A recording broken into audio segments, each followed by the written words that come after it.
wiil ka dhashay qoys faqiir ah waxaa lagu yaqaanay akhlaaq wanaagsan.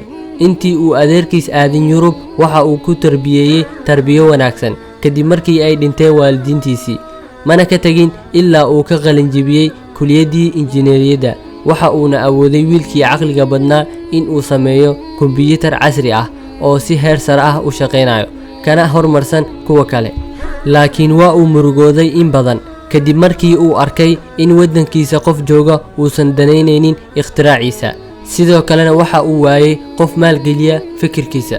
waxa uu u soo bandhigay mid ka mid ah saaxiibadiisa in uu guursado gabar taajirad ah oo la dhigan jirtay jaamacadda, oo had iyo jeer isku dayi jirtay inay u soo dhawaato asagana uusan ka heli jirin ayada maadaama aysan ku wanaagsanayn diinta.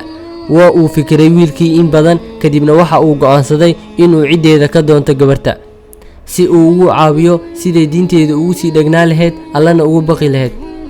waxa uu wiilkii u tagay aabaheed waxa uuna u sheegay sababta uu u yimid. waxaa la yaab ku noqotay jeejeeska gabarta ay ku jeejeesaysay dharkiisa iyo faqiirtinimadiisa. waxa ayna ku tiri lacagtii aabishii oo dhan ay shaqaysid waxaa ka badan lacagtii halkii maalin aa masruufto, sidee marka ugu fikirtay guur? waxaan kugula talinayaa in aad raadsato gabar faqiir ah oo ku dhiganto. waxa uu hadalkeeda ugu dhacay qalbigiisa sidii biriqdii oo kale.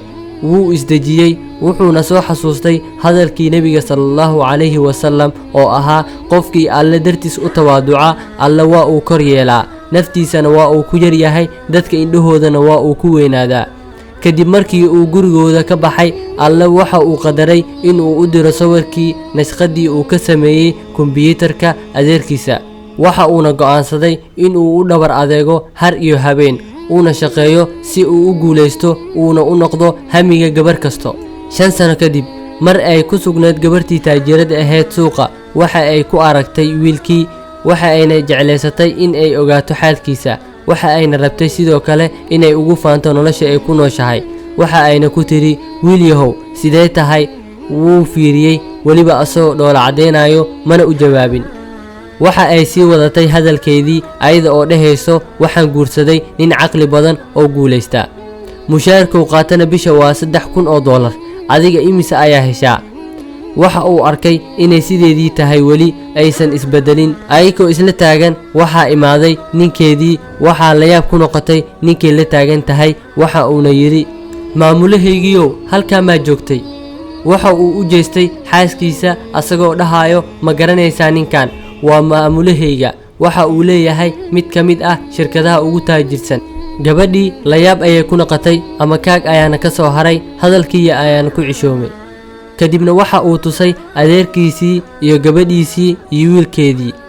kadibna wiilkii waxa uu ku yiri gabadhii si degan, kani waa adeerkayga oo aabahayga camal ii ah, tanna waa gabadhiisii oo xaaskayga iyo wiilkayga hooyadiisa ah.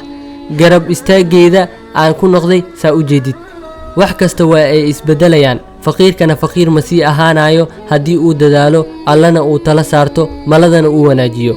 waxaana kugula talinayaa gabar yahay inaa iska dayso isla weynida. rasuulka alle sallallahu alayhi wasallam waxa uu yidhi ma galo jannada qof ay qalbigiisa ay ku jirto dhuuracaso miisaankeeda oo kibir ah. waa ku mahadsantihiin daawashadiina. fadlan haddaa ka heshin muuqaalkan like saar saan u ogaano inta qof ee danaynaysa muuqaalada noocan oo kale ah. taasina waxa ay noo horseedaysaa in aan sii wadno muuqaalada noocan oo kale ah. fadlan haddii ay tahay markii kugu horeysay aad daawanaysid channelka Cabdixaliim Cali, fadlan subscribe saar si aad ula socotid waxyaabaha ugu dambeeya aan soo dhigi doono. fi amaanillah, wassalaamu calaykum waraxmatullaahi wabarakaatuh.